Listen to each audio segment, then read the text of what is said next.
So, OFW ang tatay, magkano po ang child support? So, nasa abroad yung tatay ng bata, malaki yung sahod niya. Tanong ng mga nanay, paano hihingi ng child support at magkano ang dapat ibigay?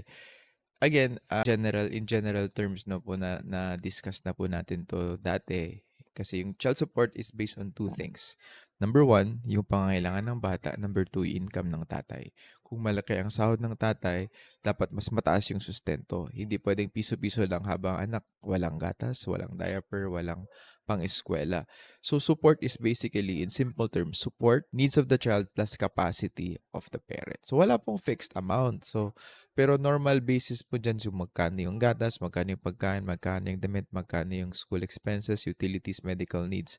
So marami ang settle between 10 to 30% ng income, no? Depende po yan sa sitwasyon bilang ng mga anak. So, obligasyon din pa rin ito siya, no? Kung hindi nagbibigay, pwede kang mag-file ng petition for support sa korte. Kahit OFW siya, may ilaban ka pa rin. Pwede ka bang tanggalin dahil isang beses ka lang nag-absent?